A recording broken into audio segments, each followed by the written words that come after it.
ইমানদার দাবি করলে প্রথম শর্ত হলো সালাতে যেতে হবে। আল্লাযীনা ইউমিনুনা বিল গায়ব ওয়া ইউকিমুনাস সালাহ, ঈমান আনার সাথে সাথে সালাত সালাত সালাত। ঠিক, কোন মুমিন সালাত থেকে বাইরে থাকতে পারবে না। ঈমান যেখানে সালাত সেখানে। আমি লম্বা করে ব্যাখ্যা দেব না, ছোট ছোট করে ব্যাখ্যা দেব, খুব হৃদয় দিয়ে শুনবেন।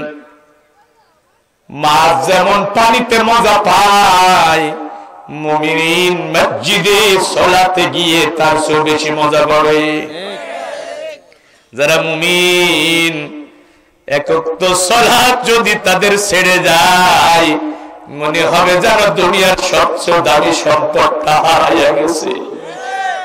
ও শান্তি পাবে না, শান্তি পাবে না। কি যেন হারাইয়া গেল, কথা বলেন। আর ঈমানের বারুদ যদি নষ্ট হয়ে যায়, বছরের পর বছর মসজিদে যাবে না, নামাজ পড়বে না, হৃদয়ের ভিতরে এতটুকু অনুভূতি সৃষ্টি হবে না। ও আমার ভাইরা শোনেন, রাসূলের জামানায় একজন সাহাবী আপনি দেখাতে পারবেন না যারা ঈমানদার দাবি করেছে অথচ সালাত আদায় করে নাই, এমন একজন সাহাবীও আপনি দেখাতে পারবেন না। এখন বাংলাদেশে লক্ষ লক্ষ ঈমানদার আছে, বছরের পর বছর মসজিদে যায় না।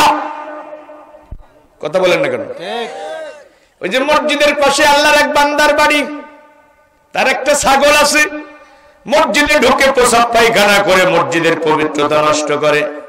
মুয়াজ্জিন সাহেব গরিব মানুষ, ছাগলের মালিকরে ডেকে বলে, ভাই আপনার ছাগলটা তো একটু বাইন্দা রাখলেই পারেন, প্রতিদিন মসজিদে ঢুকে পেশাব পায়খানা করে পবিত্রতা নষ্ট করে, আপনি ছাগলটা কেন বাইন্দা রাখেন না?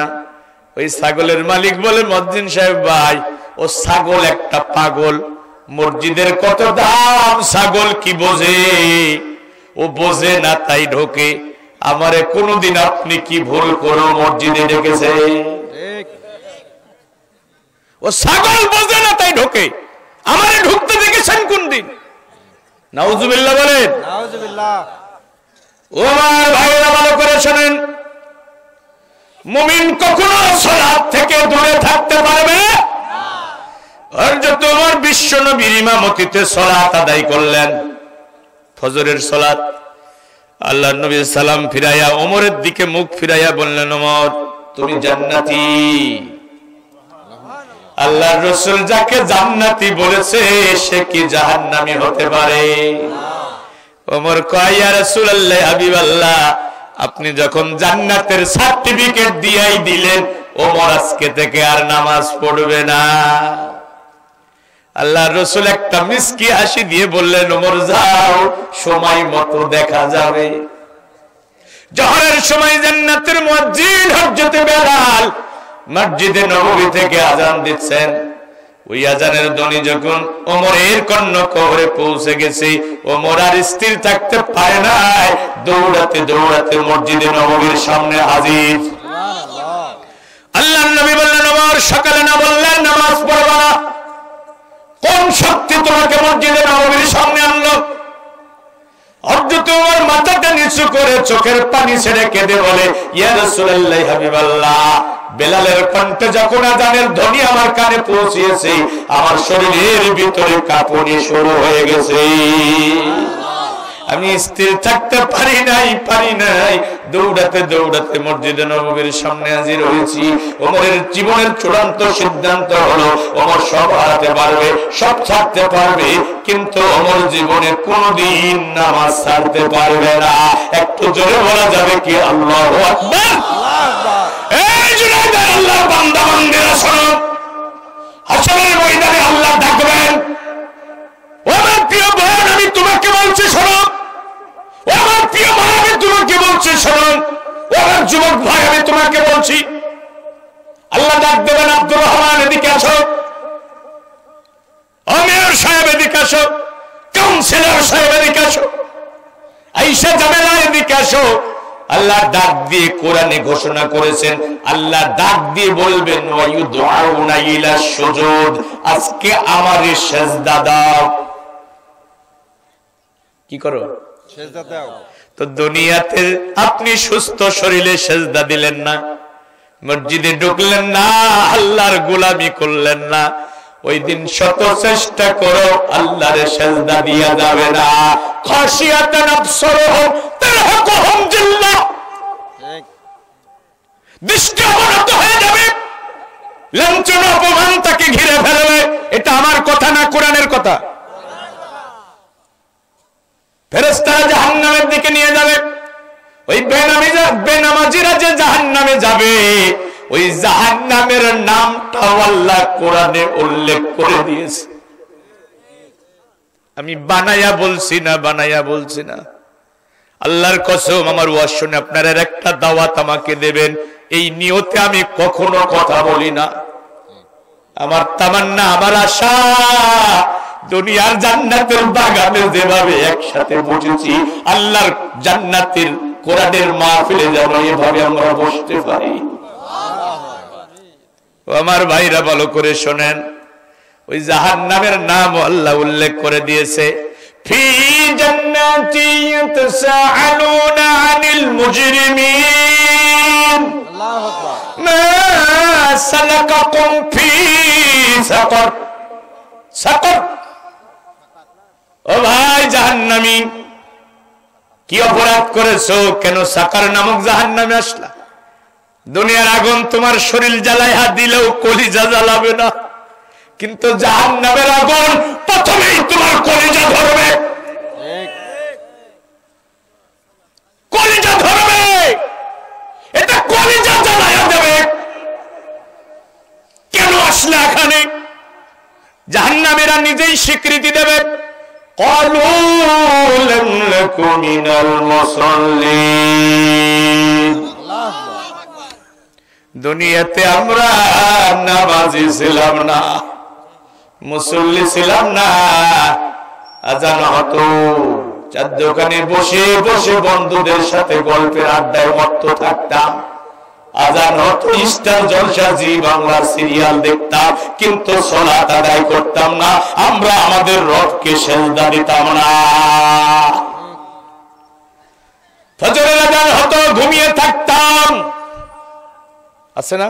আছে। ও আমার ভাইরা, আমি আপনাদেরকে বলি, ফজরের সময় ঘুমিয়ে আছেন, এমনও তো হতে পারে জোহরে তোমার জানাজা। ঘুম যদি না ভাঙে তাহলে তুমি লাশ, জোহরের আগেই তোমার দাফন হবে। কেমন করে ঘুমাও তুমি, ও কেমন করে ঘুমাও তুমি, ফজর করে কাজা, এমন তো হতে পারি জোহরে জানাজা তোমার, এমন তো হতে পারি জোহরে জানাজা। মুসলিম হয় না জন্ম নিলে মুসলমানের ঘরে, কাফের মুমিন তফাৎটা হয় সালাতের উপরে। ও ভাই, সালাতের উপরে। মুসলিম হয় না জন্ম নিলে মুসলমানের ঘরে, কাফের মুমিন তফাৎটা হয় সালাতের উপরে।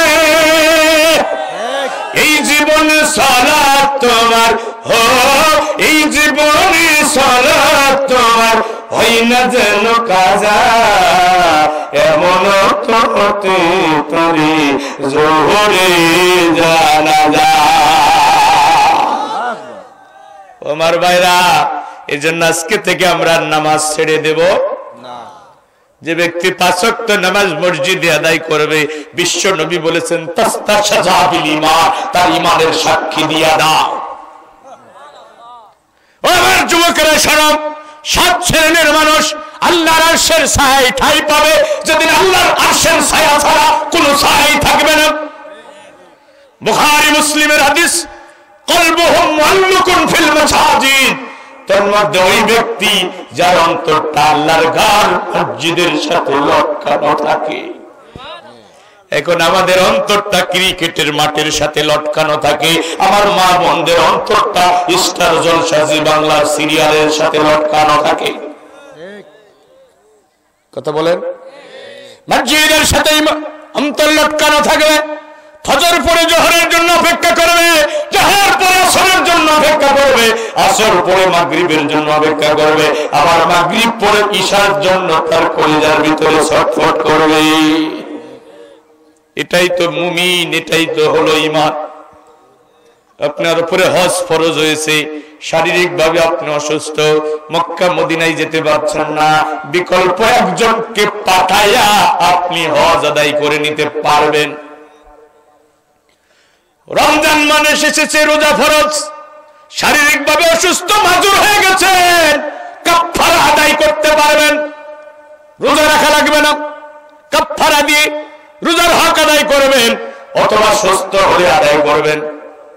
কিন্তু সালাত এমন এক ইবাদত, জ্ঞান থাকবে যতক্ষণ, সালাত ছাড়া যাবে না ততক্ষণ। এটা কি আমার বানানো কথা? দুনিয়ার সব ফুকায়ে কেরাম, ওলামায়ে কেরাম একমত। সমুদ্রের মাঝখানে ডুবে যাচ্ছেন, এখনো জ্ঞান আছে, আপনি বুঝতে পারছেন সালাতের সময় হয়ে গেছে, ওই সমুদ্রের মাঝখানে ডুবন্ত অবস্থায় ইশারায় নামাজ আদায় করতে হবে। দাঁড়াইয়া পড়তে পারছেন না, বসে পড়বেন, বসে পারছেন না, শুয়ে পড়বেন, ইশারায় পড়বেন, সালাত ছাড়া নাই। যুদ্ধের ময়দানেও সালাত আছে না নাই? আর যুবকেরা বলো, যুদ্ধের ময়দানে সালাত আছে না নাই? রুব্বানান, ঘোড়ার পিঠে বসে আছে, তলোয়ারের আঘাত আছে, বর্ষার আঘাত আছে, মেশিন গানের বুলেট আছে, বুক ঝাঁঝরা হয়ে যাচ্ছে, শরীর থেকে বাহু আলাদা হয়ে যাচ্ছে, ধর থেকে মাথা আলাদা হয়ে যাচ্ছে, তলোয়ারের ঝলকানি, তীরের আঘাত, বর্ষার আঘাত, মেশিন গানের বুলেট, কামানের গোলা তোমার দিকে ধেয়ে আসছে। এমন অবস্থায় যদি তুমি বোঝো সালাতের সময় হয়ে গেছে, ও যুবক শোনো, তুমি জিহাদের ময়দানের মুজাহিদ, জিহাদের ময়দানেও মুজাহিদ হিসেবে তোমার সালাত ছাড়ো নাই।